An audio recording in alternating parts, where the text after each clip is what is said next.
Hey there, and welcome back to Podcast Demastered. I am Wade, and I'm here with Chelsea as always, and we are fresh off of our 100th episode. This is episode 101. Absolutely ridiculous. But hey, if you haven't listened to our special anniversary episode, hop back, listen to that episode. We just kind of take some questions, give some answers. It's a pretty nice time. So go listen to that, then come back. Today, we are talking about something we haven't really talked about a lot on this podcast so far, and that is Final Fantasy. And specifically, Chelsea just got done playing through Final Fantasy VII Remake. Not Rebirth, I know that's the current one, but we'll get there eventually. But Chelsea just got through Remake for the first time, and that is also her very first Final Fantasy that she has completed. Yes. Didn't you say you've started some other ones? Yeah, so I actually bought when I think they made it available on the PS3, Final Fantasy VII, and so I bought that, and then I only got through the first 10 minutes, and I just was like, no, this is not for me. That's a bummer. Yeah, I know. Well, it was because I don't really like turn-based games, and at the time I was just like, oh, I'm not here for this. I've heard so many things about this game. This is the game I have to play, but not if it's not today. Not today. And then I did try playing 13 at some point, and I got quite a ways through that. But then interesting. Okay. Yeah. Well, I was enjoying the story, and then it got really crazy, but I feel like that was expected of any Final Fantasy game. And then it got to a point where I just needed to grind for the rest of my life, and I went, no. No, thank you. That's fair. Yeah. So then I was kind of like, okay, I guess that's Final Fantasy, and unfortunately I won't get to play it. Now, technically I have completed one Final Fantasy game, but, it's kind of a spin-off per se, but it's actually directly related to 7. I did play Crisis Core on the PSP. Oh, that's right. I forgot you told me about that, which is absolutely crazy because it's Crisis Core. Yeah.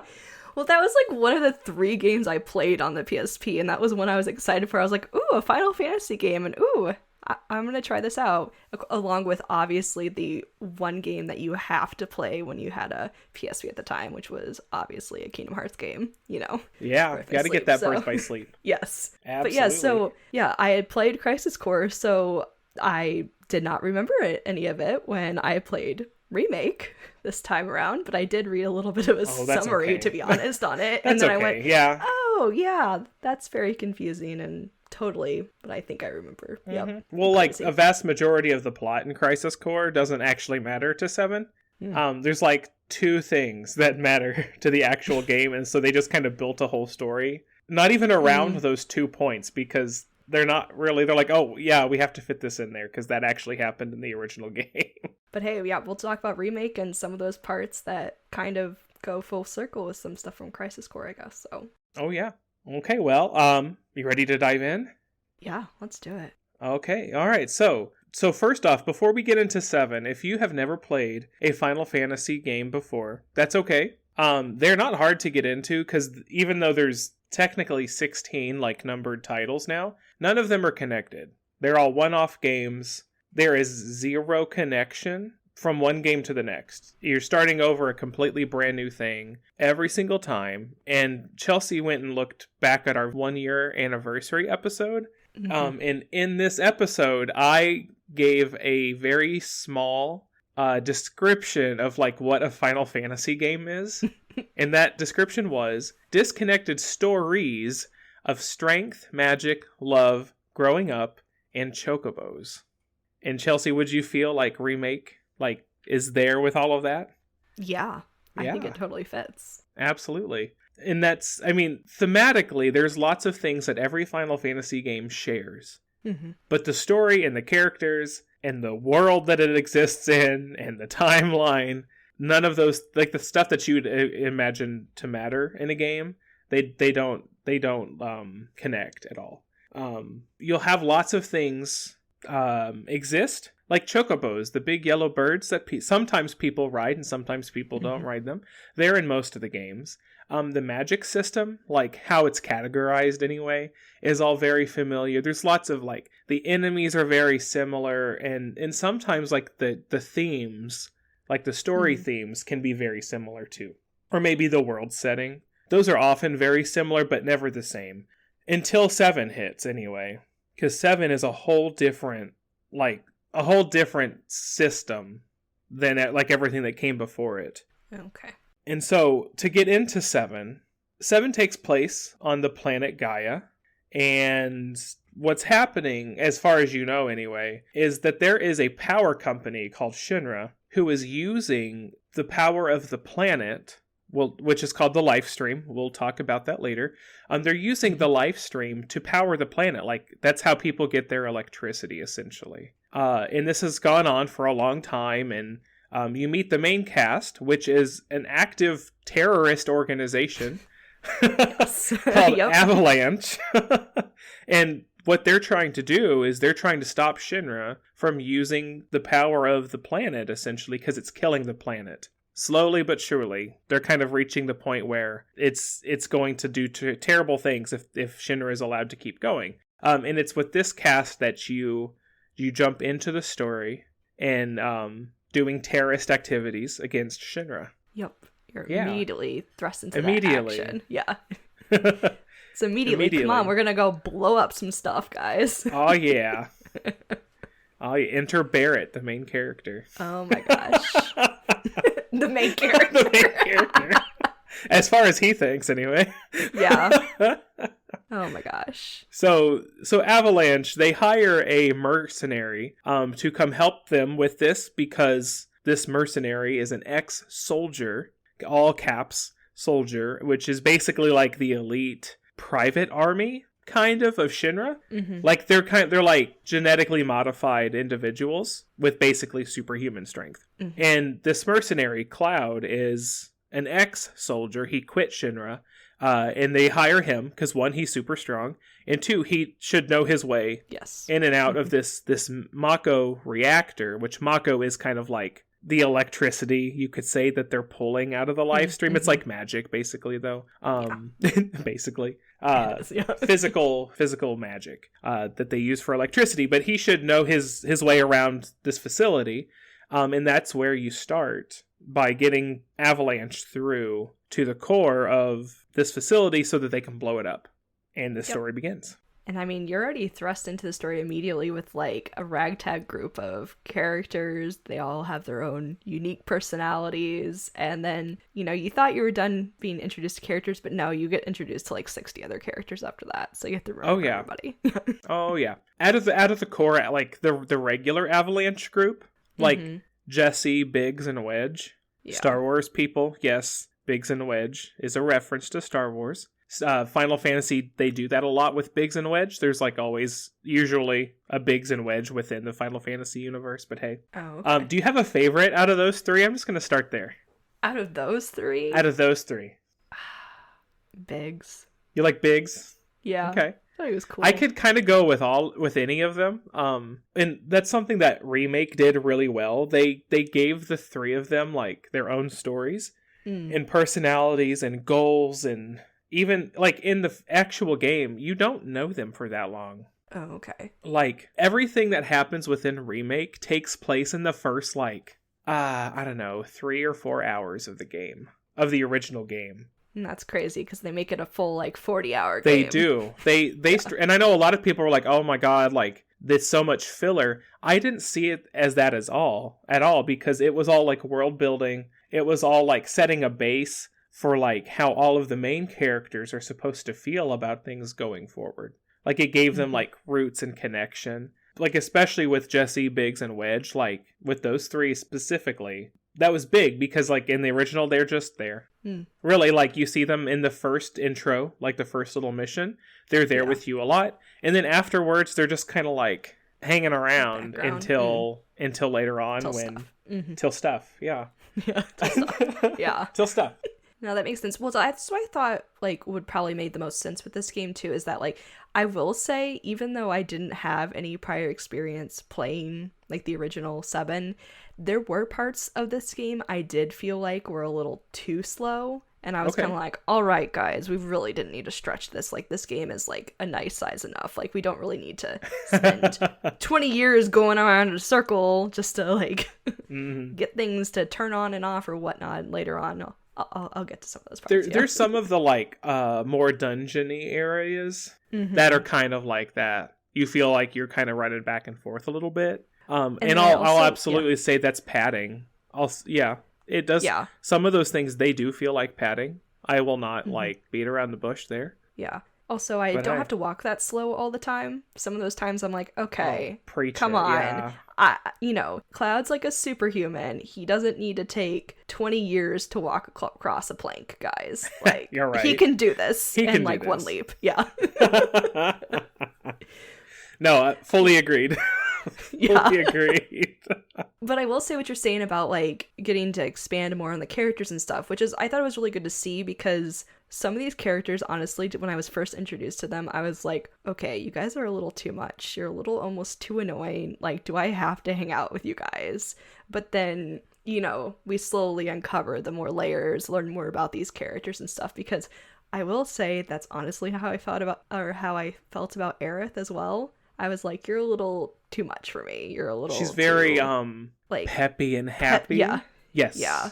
Absolutely. Which, like, there's nothing wrong with that, but I was also like, is this your whole personality? Like, there has to be more, and then you slowly see more and everything, and, you get like, to know her, and, it's not a facade that she puts on necessarily, but it's like, it's one of her weapons, kind of, that she has at her disposal, like, being able to act like this when everything else is awful. Yeah. Well, because just Midgar is just awful. It's just awful, Well, then that's when you realize you're like, oh my gosh, well, I need Aerith, like, around. I need her peppiness and positivity because, everything else is awful and all these other characters have been through so much and, like, they don't have anything, like, to necessarily hide behind or any, like, super peppy positivity to be with them. But I guess I shouldn't be, like, I was, like, really surprised by because I knew, like, these games had lots of layers to them. There's so much going on in this game, and realizing that this is only like the beginning, and now like I do really want to go play Rebirth, but then I also know I'm gonna have to wait like years for the next part down the line, and so I'm like, I mean, it's only been 4 since, well, for me it's Remake. just like hours ago I finished for it, sure. basically. Yeah, that's true. Yeah. But the wait hasn't been that bad. And again, it's been 4 years, but it hasn't been so bad. And I'm only slowly making my way through Rebirth. Like, I'm not trying to rush it. Literally, like I said earlier, I'm in chapter 4. But what I will say is that even just like so far through the game, so many things have been improved. Like, combat is faster. There's a lot more like openness to what you're doing. You're not kind of like because Remake at times can be very like linear, right? In a way, yes. Like they want you to go do this thing, and it's follow the dots, go that way. Yeah. Rebirth, you can treat Rebirth like that. Like if you just go story to story, you will get that. But there's giant areas where you have you can go discover things like in the environment. You can do lots of side quests. You can do all of these things and have a whole just gigantic area to run around in. While you're also playing as all of the rest of the characters. That's pretty cool. Yeah. Yeah. That is very different. Yeah, because there's certain parts, like we said, like this game is like fairly like pretty linear, and there will be certain parts where they're like, you can't go that way. You better turn around and continue with the story and everything, which, it's whatever. It also helps if you're somehow lost because, that does happen. Some of these areas kind of look a little similar or whatnot, and it's good to look at a map for sure. Because there's some parts where you do have to backtrack, but it does open up a little bit in certain areas that you'll be in where you can like choose to do the side quests, which I tried doing as many side quests as I could. I think I did almost all of them. I think I could have done. So I was just like, I'm curious. They're not that bad, and it's not that much running around. And I like the stories that they all told too. Yes. Which, kind of getting into that, talking about like how parts of this game are like really depressing and people and stuff, like talking about how like further talking about the story about like Shinra being the big power company, which means they rule over everything. They're like the rich guys, and all these areas are like surrounding the company are divided up into these like sectors, and like our terrorist group slash heroes, depending on who's looking at them, they live in the slums, and a lot of these areas are called the slums. Like, it's just all the wealth was not spread out evenly. This is just where these people live, and so... Well, to kind of paint more of a picture on Midgar, because I feel like it's kind of important when you're trying to understand the characters.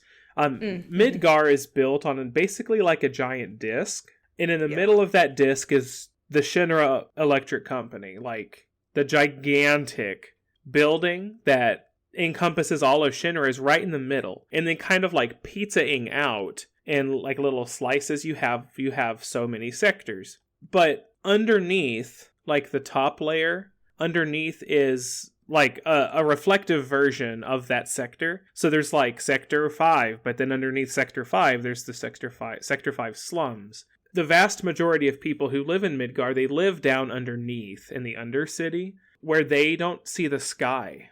They, because they live underneath a whole other city, essentially. Now, like, the bottom of the top layer, they kind of, like, give, like, an artificial sky to those underneath it. But the real sky, like, in the real sun, is something that most people living in Midgar will never see, because they don't ever leave the city. Mostly because they can't, like, afford or, like, survive leaving, like, their little area for that long, because there's monsters and fiends and degenerates and criminals running around everywhere. But yeah, so when the people live in the slums, they really live in the slums, and they're very much controlled while they live there. Yeah, because I was like, the people that live in like some of the so-called normal housing are typically like the employees of Shinra and stuff. Yeah. So they're the ones, and we see that with some of the, like with Jesse's family. We get to see that briefly because her dad worked for Shinra. But yeah, most people, we'll see them in the slums areas and kind of meeting, all kinds of people, from the fun little side stories you can continue on with, like the, the Angel of the Slums, which is a fun little story. That was a fun little addition. I liked that one a lot. Kind of like the Robin Hood-esque character. Absolutely. And I was like, yep, I knew it was you. That's Absolutely.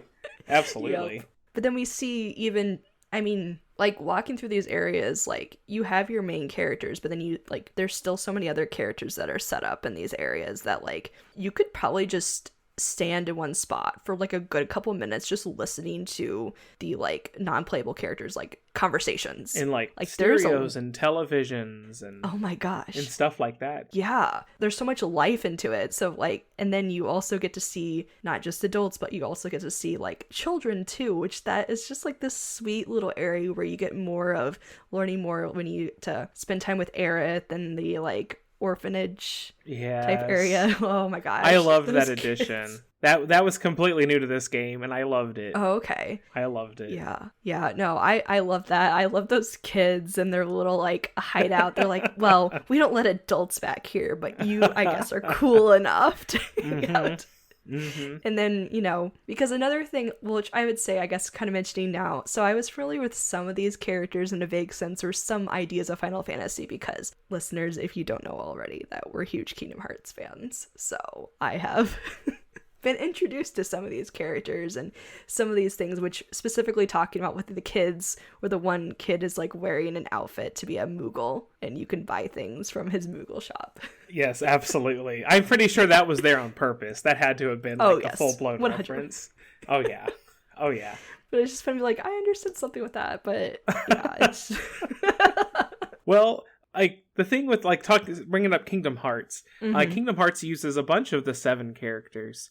How do you feel their like character representation within Kingdom Hearts is compared to like Remake? Do you feel like they're still pretty like similar characters between the different versions?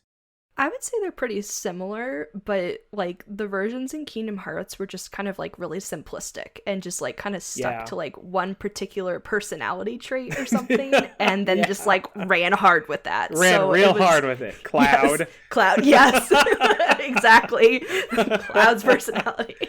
Although to 100%. Be fair, Cloud's personality was based off of his Advent Children version. And for a long, like after Advent Children, which if you're listening, Advent Children is like the sequel movie to the original Final Fantasy VII game. But after Advent Children came out, his personality within that movie kind of took over as like, this is how Cloud always acts in all the things he's in, which is not, because in that movie specifically, he's amazingly depressed to the point of like giving up on life, you know? There's a lot of terrible fallout coming out of the end of 7 that he's still trying to process, but he's also being faced with like the immediate death of like, or the imminent death of people that he loves surrounding him and himself, and all of these other awful things that Sephiroth is still managing to do like after he's died. That personality kind of like accidentally carried over into like his Kingdom Hearts version and everything else.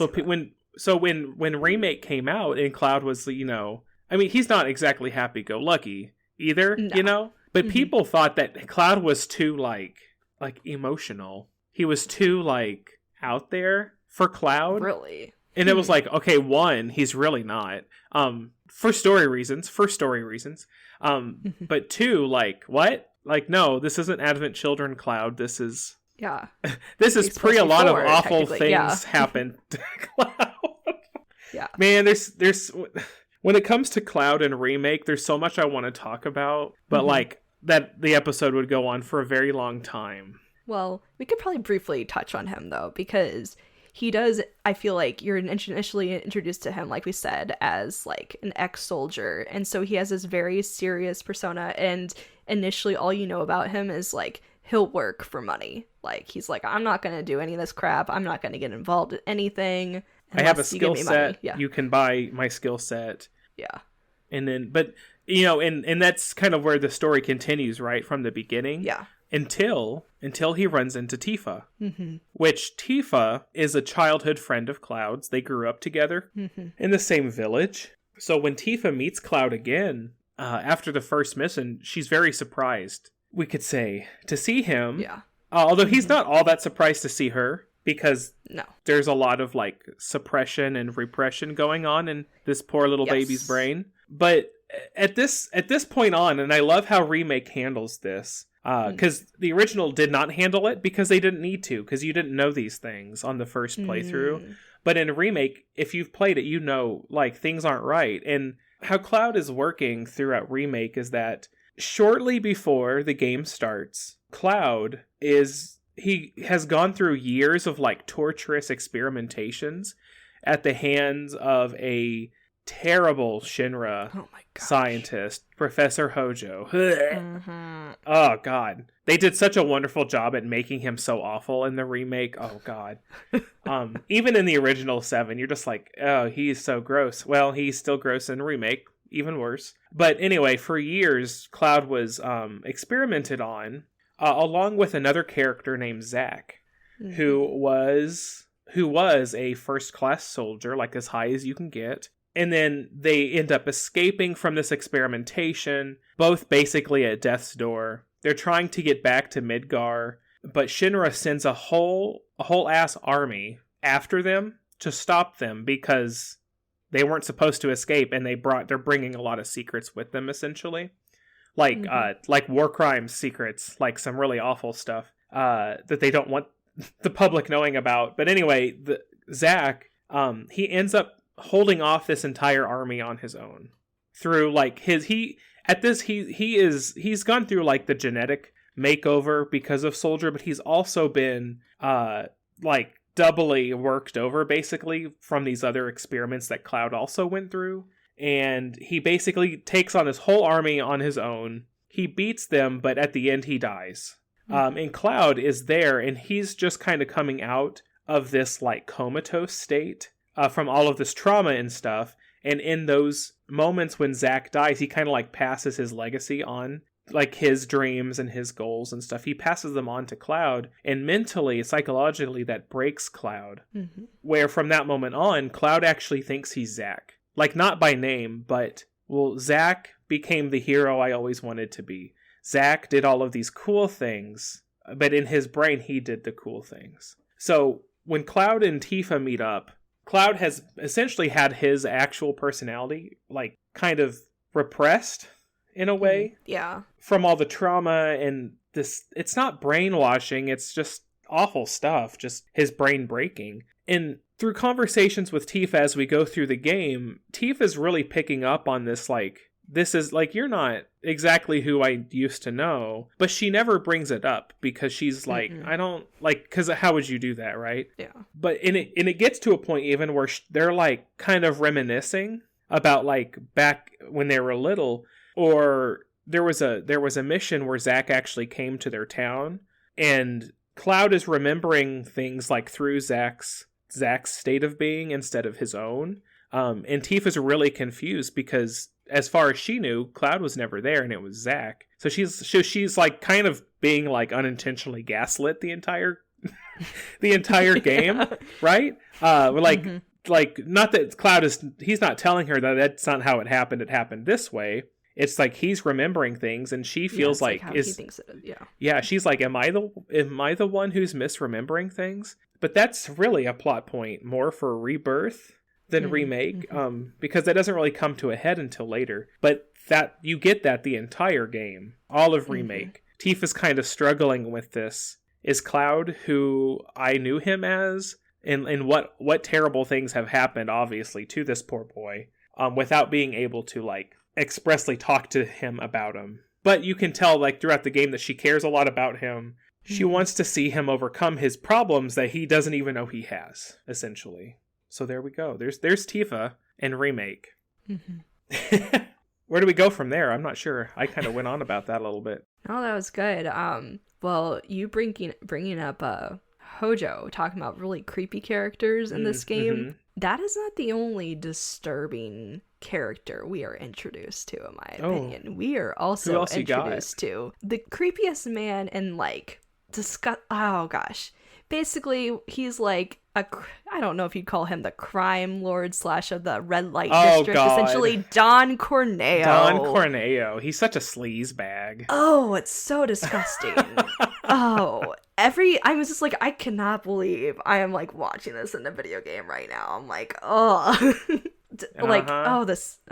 There's just so many little creepy things he does, and just creepy little man, especially, like, when you don't even know what he looks like for, like, a good portion of the game, because everybody is just like, the Don, you'll meet him later on, like, and just always his name is on everything. But which I will kind of laugh at this part of the game, though, because this is kind of like a little bit in the middle of the game where you spend a good chunk of your time, like, running around doing the weirdest tasks in Walmart for, like, yes. So basically, Walmart is Sector 6, and it's basically like it's not like the black market. Yeah, it's the red light district. Where they kind of like Shinra's basically like, you all want to be, like, gross and break a ton of laws in the process.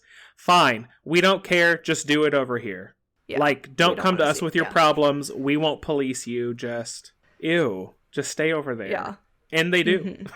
And Don Corneo he kind of like runs the whole area. So yeah, we get to the middle of the game where Cloud, and after he meets Aerith, is trying to rescue Tifa, because Tifa has been taken in, or willingly, I suppose. Yes, I was going to say willingly. Willingly taken in to become Don Corneo's weekly wife, essentially. Yeah. For reasons, yeah. Yes. She's going undercover. She's trying to find some stuff out. Secrets. Yeah. Which I was like, this is the most ridiculous part of the game, just to, like, find out this one little thing, and I'm like, we just spent like 3 hours doing this, but okay, hey. So you get to meet a ton of unique people in this area. I mean, that's a way to say it. I mean, it is. Well, I like how you basically meet, like, I don't even know, what are they considered called? The three of them. I really want to call them like three or whatever they are. Yeah. Oh my gosh, they are so vastly different. They are. Yeah. We have our, like, super Western big old guy, who with his ranch, basically, which that is where we get introduced to chocobos. Those are his horses, basically. That's his ranch. He has his business which that ends up being a part of the game that opens up where you can travel from point to point in their little carriages driven by the chocobos. But I was just like, wow, he is the most southern man in this game. He is the most southern man. It's like the only one, yeah. Yes. Because at first I was like, what game am I playing again? I'm like, this is not Red Dead Redemption. What am I doing? what's her name? Madam M? Oh my gosh. Is that her? Is that her name? I kind think of that's her name. loved her. Yeah, she's like a hand masseuse. Like the most spicy hand masseuse. Yeah. Yeah. Chelsea, I know you got the deluxe hand massage. I did. I had so much money in this game. I was like, I don't know what this does, and then I'm like, oh my gosh, like. And you just regret everything. Hearing Cloud like moan as she's like massaging his hand. Yes, and then like it fades away into like I'm like cutscene ends, and I was like, okay. And he just like walks out of the place like staring at his hand. Yeah. and Aerith's just like, what did you do? Yeah, she's like, hello, are you there? Like, what is happening? Like, don't talk to me. Yeah, basically. And I was like, okay, I was not expecting that. Yeah, like, that was a choice. Yeah. Yeah. But then, yes, and that was a choice that I made, apparently. Well, I mean, I did too, so I get it. You can't not make that choice. It's just obvious. No. Yeah. You gotta. Well, then we're introduced to. Oh my gosh. Wait, the true best. Oh my gosh. The true best. Totally was not expecting this. Like, okay, this is where we kind of have the side tangent, is that a game typically like this, I feel like with any type of large, like, basically like RPG, you're gonna have places where you come across mini games, which there's a couple mini games I want to talk about, but you know, there has to be dancing, and not just any kind of dancing. Not any kind of dancing. No. Was the Honeybee Inn? In the Honeybee Inn, absolutely. With people wearing honeybee outfits and dancing basically like in a club. And then it's a downright like strip club brothel, like legit. Yep. Legit. Which I can't. But they classy. That they classy. Oh, they yes. classy. Except when you go behind the place and you meet the teacher. Oh my gosh, the teacher who works at the Honeybee Inn, and she's like, "Please don't tell people. Like, yeah, I need money. So sorry." Yeah, who works like with all like the orphans? Oh my gosh, that part. I was like, wait a minute, that's the same chick. That's so funny. Okay, moving on. Right. Like, oh, okay. Yeah. Oh my gosh, but no. But yeah, but you get to the Honeybee Inn, and you meet Andrea Rodea. Oh man. And he's the owner of the fine establishment. And basically, it comes down to, if they want to go rescue Tifa, the only way they're getting in to his mansion is to basically like put themselves in for the running for his weekly wife as well. Which, for Aerith, not an issue. She's a girl. No, yeah. So Madam M is like, don't worry, I'll doll you up real good, and we'll get you in there. But then there's Cloud, who is not a girl, in fact. But Andrea Rodea is like, who cares? Yeah. I'll doll you up too, and he does. He does. There's that little segment where you get to run around as a cross-dressing Cloud. And it's absolutely beautiful. Yeah. And Aerith is all like, she's all for it. She was fanning those flames. For real. She was very ally. Well, when Tifa comes up too, she's a little confused, but also kind of like... She's like, oh, he's like, yes, I know, I rocked it, thank you, moving on. Yeah. Like, you're so... Yeah. Well, that's what I say. When you put Tifa and Aerith together, I was like, I love those two. Oh, it's all downhill for together. Cloud. It's all downhill for Cloud when Tifa and Aerith become best friends. Yeah, and I'm like, that's okay. This is wonderful. I love It's not this. about him. No. This is their game now. It is. It very much is their game at that point on. Uh-huh. For real. But yes, no. So they all become the eligible wives. And that just... And who is it that Don Corneo picks? Cloud. The most beautiful woman he has ever seen in his life. But also because he was giving him all sorts of attitude. Yeah, I was gonna say, and he loved that. Oh yeah, my gosh. Like, don't touch me. Oh, and he's like, I can't even. We're not even gonna pretend to reenact anything that creepy man says. Just use your imagination. That's fair. But anyway, they end up getting trap holed in the end, so yeah. That's okay. They take down his beast and stuff, you know. They do. They get out of there. Yeah. They get out of there, but then they find out that Shinra is planning to just flat out drop the top of Sector 7 down on top of the slums, killing not just everybody in Sector 7, but probably 5 and 6 as well. Yeah. All or because 6 and 8, I guess. They want to take out Avalanche. They want to take out Avalanche. Although they're just using Avalanche as puppets. Like, they're not just protecting their assets. True, They're the ones who are actually blowing up their own reactors. They're doing awful things, and they're like, oh good, we can just blame it on Avalanche. And on another group, because they want to start up a war again and get the people a whole other country. Yeah Wutai, poor Wutai. This is just a crazy, just truly evil company with all these schemes. They just don't care who gets caught in their crossfire of all their schemes. So yeah, we get to see, well, like not like literally see, but I mean, yeah, this like they succeed. Save that. Yeah, they succeed. They drop the sector down, just murdering. I'm sure they give a number like later on as like how many people were like estimated to have died in that, but yeah, it's a whole segment of like a major US city, you know, think of it that way, times 2, because there's the lower half and the bottom so half. much more people True. So, and that's awful. And then of course from that point on, Avalanche is like, okay, we'll bring it to you, we'll bring you the fight. And they do. They get up there now. Like, there's a lot of stuff we kind of glossing over a little bit, like what Shinra's actual goal is, and then like Sephiroth, you know. There's a whole lot of and then the stuff with Aerith. There's a whole lot of stuff there, but it essentially leads to them. Well, the president of Shinra dying. He gets murdered, not by Avalanche, and then they have to escape. They have to escape Midgar, and they leave, but not before a super dramatic, absolutely ridiculous final boss fight. Well, I would say like it just is a lot of fights to a boss fight, because we have to talk about how we briefly brought up Professor Hojo, but I want to mention again that like because they take the fight to Shinra and they're going through the building, which I do want to mention, I think it's totally on brand for an evil company to basically force you to like take their like brainwashing tour of their building to be like, look how great we are. And I loved that. I loved that. I thought it was pretty There great. were so many like good details like in like the exposition department as you have to go through their little like museum tour. There was like so much all the to way look up at too. Yeah. There is. Also, did you love running up the stairs? I like the escalator. Oh, you took the elevator? The escalator. Well, there's the stairs next to the escalator, and there's also the elevator. Okay.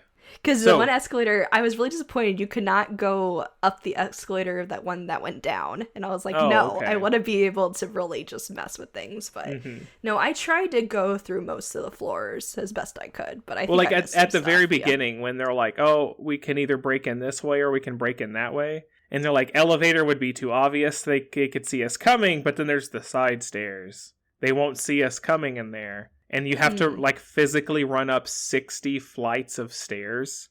Okay, no, I didn't do it. I took the elevator. That is too bad. Go to YouTube, watch that, because, like, while you're actually doing it, it's actually hilarious, because it's you and Tifa. It's Cloud, Tifa, and Barrett, right? They start, and you get commentary the entire way up. And it's not long before Barrett is, like, dying. And like it's funny because they actually like they work how the characters are doing into how you're controlling them. Like Barrett, he slows down like 10-15 floors. He's had it. He's done. Cloud makes it a good like 40-45, you know, before he's slowing down on the stairs. He's never like walking, but like he's kind of like hunched over a little bit as he's like jogging and he's breathing and stuff. And Tifa just absolutely laps the both of them. And she's at the top, like, where you at? Yeah. Okay, that's so funny. I didn't know the sides. Okay, so wait, do you know what happens when you take the elevator?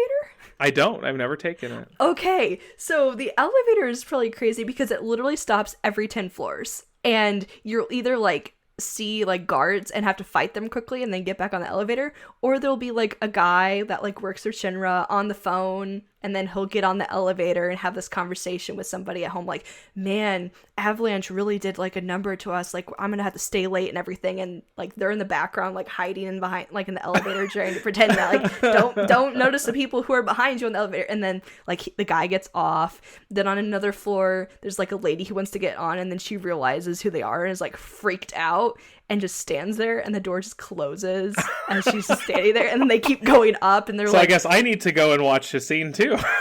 yeah. So it keeps going like that. So that part's funny. And then, well, because the later ones you do have to walk up the stairs, but that's so funny because I think there's actually quite a few moments in this game where like you do make choices and like they kind of do little bits of like changes the story a little bit. But okay, that's so funny. That is very interesting. interesting. Differently. Okay, well, yeah, so we kind of made it through the gist of the story. There's a lot of there's a lot of stuff that we like, the mystical, magical stuff we've left out, but you know, go play it, like because like we've talked about Aerith, but we haven't talked about Aerith. No. And we've brought up Sephiroth, but Sephiroth's not really in Remake, not really. Cloud hallucinates him a whole lot. Yeah, I was gonna say. And then at the end, they're kind of like chasing Sephiroth through the Shinra building near the end. But it's not Sephiroth. Dun dun dun. It's a lot of stuff going on. It's a lot of stuff going on. But it's all stuff that like leads into Rebirth. But like I said, Remake is really like the first 4 hours of the original Final Fantasy VII, which is like 35 to 40 hours as it is. Yeah.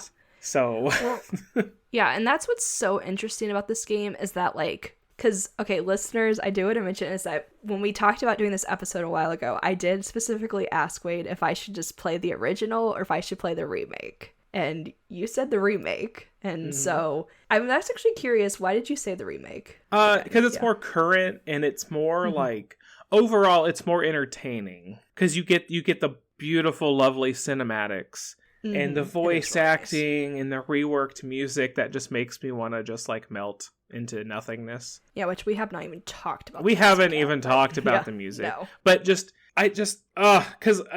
you're gonna want to play Rebirth. Yeah. And like you could go back to the original and like turn on all like the cheats and stuff and just like absolutely plow your way through the story in like 20 hours. And then like going into Rebirth, then you're like, oh, okay. Like, you know, I kind of wish I had done that before Rebirth because Rebirth covers a lot more of the game than Remake does. Like they cover a lot, like quite a bit. I feel having not beaten it yet, I guess I can't say that with 100% certainty. But you know, it's the same story, but it's not quite the same story. It's very mysterious and like, are they changing things? And are they actively alluding to things that are changing like within the world? Like with the whole like the Destiny Wisp things, you know? Yeah. Of course, those are not Whispers, yeah. The Whispers, they are not part of the original. Like, what? No, they're not at all. Yeah. And when Remake came out, like, they were kind of showing up at moments in Remake that, like, didn't happen exactly the same way they did in the original. But they were there to kind of, like, force those things to still happen the same way. Like, the characters would go, oh, we're going to do this instead. And they'd show up and be like, no, you're not. Yeah. You're going to do this. And they're like, okay. So then at the end, you know, you're fighting all of the Whispers and there's all this talk of like breaking fate and destiny and stuff like that. People were really worried like, oh God, moving forward, we're doing completely different things. Like we're not following the story at all anymore. Well, like, no, you are. Yeah.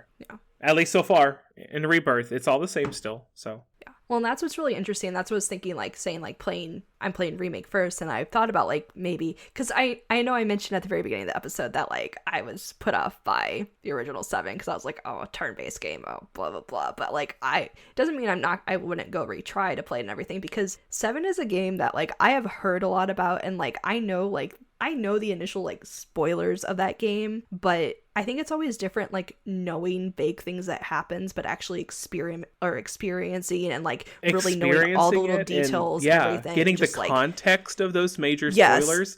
It's uncomparable. Yeah, for like, real. And so, knowing that Aerith dies, okay, but how and why and like what happens afterward, like And just that journey of just like, Yeah. like, you know, feeling the feelings that the characters Like, will feel for those things loving a happening, character and then watching her just be slaughtered, Yeah. basically, you know? Like, yeah. Yeah. And so that's why I'm like, I think it's probably really cool, and like it's a unique experience that like everybody can enjoy Remake, but like those who have experience, who have played 7, like I think there's a lot of things that you'll pick up on more, or you'll notice those things that were like that I didn't necessarily notice because I had only played Remake, about like, oh, it doesn't quite happen that way or something. And so I'm really curious, yeah, how this story will pan out exactly, and if there will be like major changes eventually, or if it just all is just constantly battling fate, like Destiny basically, but it all ends up at the same conclusion. Who knows? So far, there hasn't been any of this fate nonsense in Rebirth.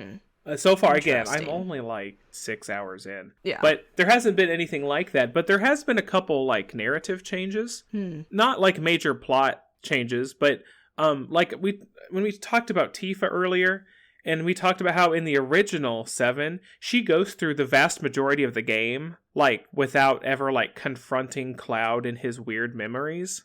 Oh. That's kind of how Rebirth starts. The game opens with Cloud talking about the Nibelheim mission, where, you know, him and Zack and Sephiroth show up, and that's when Sephiroth loses his mind, and he burns the place down, and, like, murders everybody, and, like, literally everybody, and Tifa almost dies, and all this other stuff happens. He tells that story, and afterwards, she's like, hey, come talk with me, and they, like, go meet up on the roof, and she just straight up is like, how do you know that? And he's like, I don't know, what do you mean? And she's like, you weren't there, that wasn't you.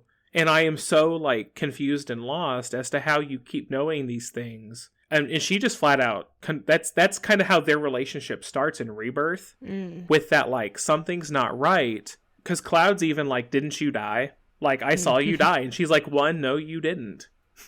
Because you weren't there. And 2, and she, like, shows him, like, the gigantic scar that's left on her chest from when Sephiroth slashed her. She shows him that scar, and she's just like, I am me. This was real for me, but it wasn't real for you. So what is going on with you? And then like the story actually like starts like the next morning. But it, you know, the relationships between all the characters are like the driving point of Rebirth so far.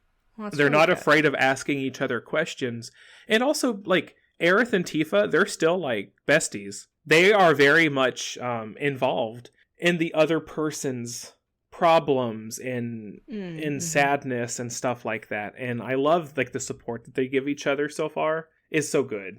Yeah, that's really good to see that continues, because it was kind of like interesting, a little surprising in a sense, with how like quickly they basically latched on to each other in this game and just like became so supportive and just being like, yeah, we're gonna be each other's cheerleaders and just help each other get through all this craziness. Absolutely. And so yeah, so it'll be. I'm looking forward to. I will say yes, I want to know what happens more in this story and continuing on in these basically this newer take or similar. At least, you know, it's a little more enjoyable right now for me to play, so I'll take it. Oh yeah.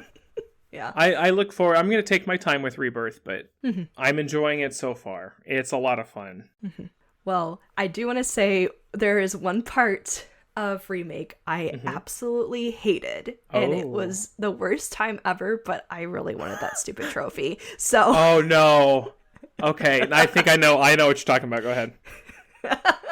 Is it mini games? Oh, yes. We mentioned mini games. Keep going. Some of these games, you know, are kind of fun. There's one at the very beginning of the game where you're at the, like, avalanche, like, hideout area, and you can, like, play darts. Like, you know, that's not too bad. That one was fun. It was challenging, but it was fun. Yeah.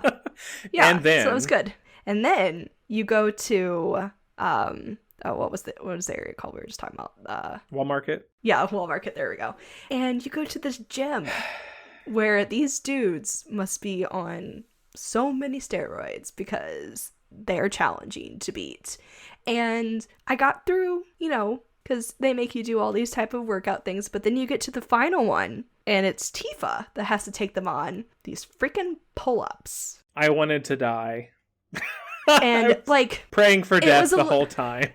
Yeah, because there's like 3 different levels basically, and like 3 different challengers, and like you can get an item for doing each one or whatever, and like it gets progressively harder. But that last one, I swear I spent way too long trying to beat him. I told myself I would not go to bed until I did it. So it was which I was just like, I hated hearing all the background noise and everything. Eventually I got to like a point where I went into the settings of the game, I turned off all the music, I turned off all the dialogue, and I was just like hearing that stupid like beeping noise, and it was just it's just like that doing, which it's like, it's something essentially really simple. You're just using the 4 different things, the triangle, square, circle, and X, and just following a pattern. But it's the tempo though, like, yes, which even for me, like, I'm a damn band director, and keeping up the tempo, which gets a little faster every so often,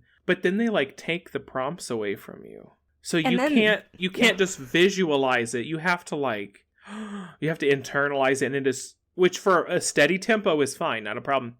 But when it's changing, you're like actively changing that tempo like internally, and that's hard. Yeah. It is so hard. And then you have to actually watch like Tifa's movements with it too, because it really does matter. Yeah. But it's also a problem because like when you get into a good groove, like then my mind was starting to wander because I was like, I got this down, and then like when the prompt would show back up again, I'd be like, what was my pattern again? Oh no. Yep. Because it would change every single time you did it.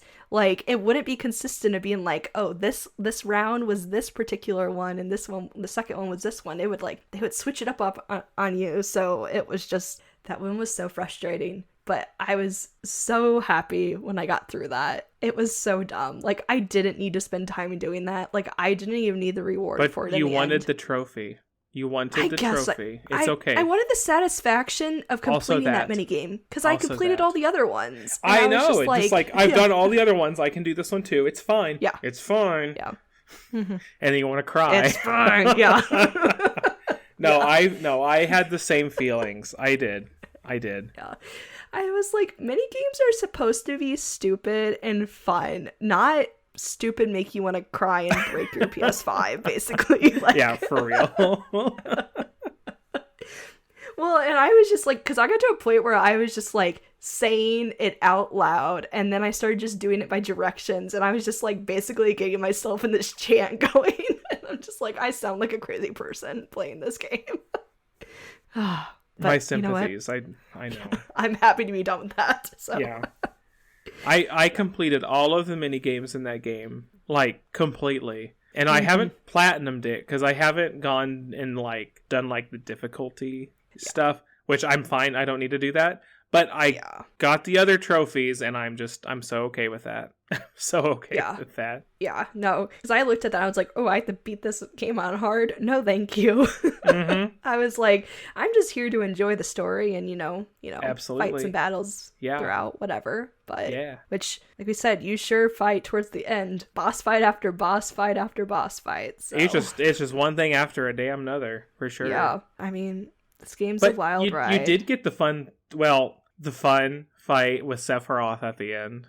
Like, that was cool, to finally get to fight him, even though, like, all that stuff doesn't happen in the original. Well, you also get to fight like with Sephiroth there. Destiny itself, basically the Mega Whispers and that chaos fight. Like, that's insane. Yeah. Yeah. Fun fact. Yeah. The 3, like, those 3 big whispers. Yeah. They're based off of the 3, like, Sephiroth remnants from Advent Children, like Kadaj and his 2 brothers. They're based off of those 3. Huh. Yeah, just little Easter egg. I'm sure it'll have zero impact on anything. Fun little Easter egg. So yeah. Okay, well, I have to ask you a question, because you can't talk about 7 and not get asked this question. It's just the internet makes the rules. I don't. I'm sorry. Oh man. Okay, you have to pick one. Aerith or Tifa? Is it my how are you asking me this question? Just in general, like, basically, what team am I? Basically, like, or which one do I want for Cloud? That question. No, I need. Okay, for Cloud. Well, the better answer is to pick Tifa. Okay. Mm-hmm. Who would Chelsea I do pick? like Tifa a little bit better. So. Is that who Chelsea would also pick? Yes, Tifa. Okay. Same. Mm-hmm. Yeah. Same. And I'm gonna get laughed at for this, but no. The way they animated Tifa's hair is, like, fantastic. I know, right? Her hair looks so that freaking hair has great. a whole budget on its own. Oh my gosh. I'm just like... I'm like, God. yeah. I love Tifa so much. Yeah. I love Tifa. And it's not that I hate Aerith, too. Like, God, no. No. Yeah. But no, Tifa, like, you already see so much of her character in Remake itself, and, like, it's good to keep exploring her and following along with her as well. But, like, and that's what's so great about, like, games like this and stuff. Like, even though you're, Cloud is kind of, like, your main protagonist and stuff, and he's a dude, and, like, there's females surrounding him and stuff. Like, they are their own, like, three-dimensional characters. That's a great thing about the Final Fantasy games, is that it's a Japanese role-playing game, so you have to have the pretty girls, right? But most of the time, I have to say most of the time, because sadly it's not all the time, but most of the time, the Final Fantasy girls, they're pretty, but also they matter. Like, they are not focused on a dude, Yeah, that's not like God, like Tifa and Aerith from 7, for sure, whose backstories and connections to other characters, both of them, is just absolutely ridiculous. Like, we could have an episode each on Aerith and Tifa. Yeah. Like, an hour-long episode on both of them. And all of their connections and histories, and good God almighty. But then in, like, 8, you have Renoa. 9, you have Garnet. 10, you have Yuna. Are you kidding me? Like, Final Fantasy just does such a good job with, like, building up their female heroes. Although sometimes they are tragic. Sometimes they are very tragic. Sometimes they're not. But sometimes they are. Yuna. Like Yuna. But, it's just in all of the Final Fantasy games, you take out its, like, leading lady, and the story is just nothing as to what it was, Yeah. And that's something that I just always love about Final Fantasy games, is that at least until 15, the main heroine is like, yeah, you play as the guy, but a lot of times they're not even the main character. Now with Cloud, he is the main character. But without Tifa and Aerith, who were kind of like showcasing two different sides of him, he's just not, He can't be who he is without them. Or Sephiroth, I guess. Yeah. He can be the third girly in there. I mean, out of the three, he is the one that is obsessed with Cloud. So.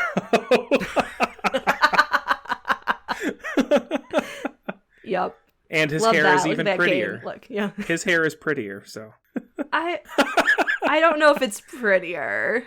Come on now. In Crisis Core, they go over how, like, he has a fan club, and the fan club, like, knows his, like, hair washing routine.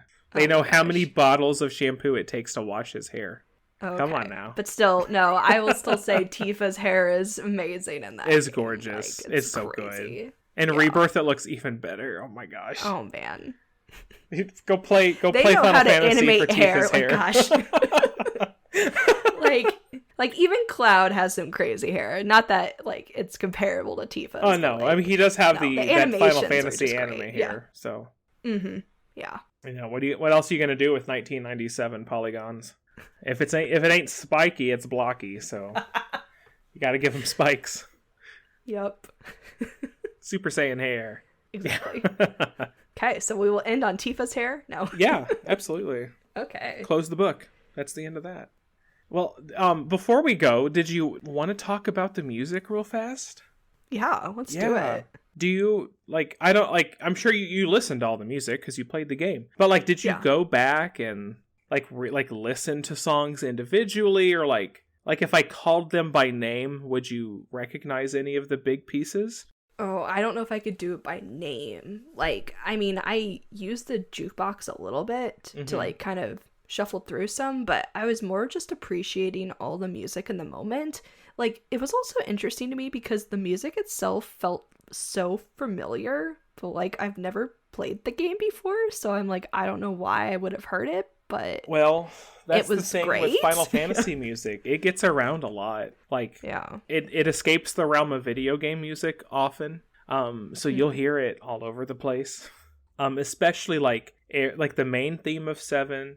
Aerith's theme, the Sephiroth theme, One Winged Angel for sure.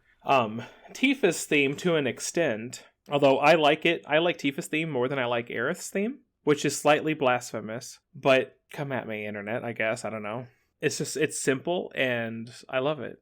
And then there's the battle themes. Oh yeah. I don't know. I think just a game it says a lot about how good a game is too when you can just have like great music that just is so iconic to whatever like you're doing. Yeah, especially like having good battle themes. Like you're going to hear this music a lot. Like a lot. Like you're either going to hate it or you're just going to be happy with it. Like there really can't be any in between. Yeah, well, like go out there, find me a bad Final Fantasy battle theme. Like I challenge you, listeners, do it. Do it. Do it.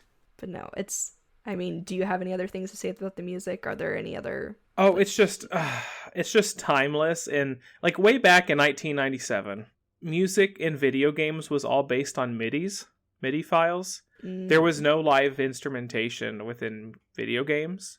At least in Final Fantasy VIII included a little bit of actual instruments.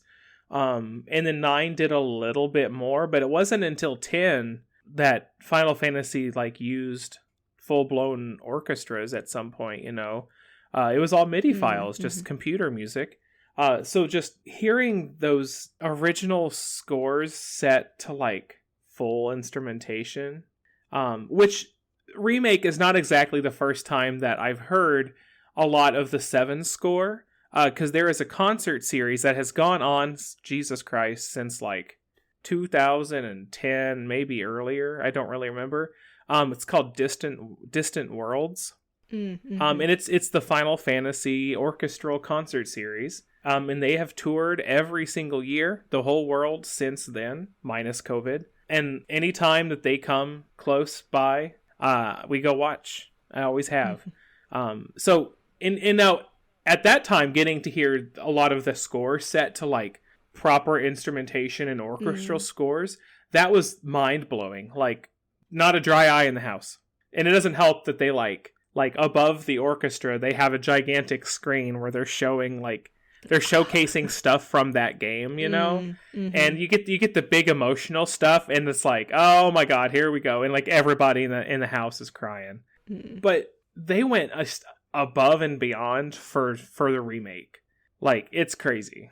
So basically, listeners, if you are curious about this game and haven't played it, you should give Remake a try. You should.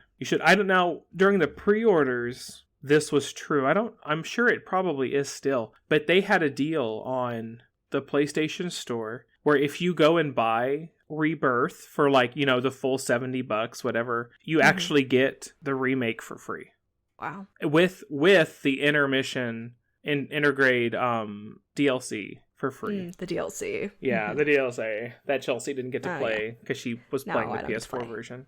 Yeah. Which is crap. The free version, but you know. Hey. Yeah, the free version. Yeah, hey, I got it with Plus, though, you know. I mean, to be fair, I also claimed it. I claimed it, too, because it was free. Yeah, I was actually pretty excited about it, because when I claimed it then, I was like, oh, I'm finally going to play a Final Fantasy game. But, you know, years later, but hey, here we are finally. I did it. 3 years later, we got there. Yep. So we did, but... And we've talked about this not being our only Final Fantasy episode. Yes. But if we do another one, it won't be for a bit.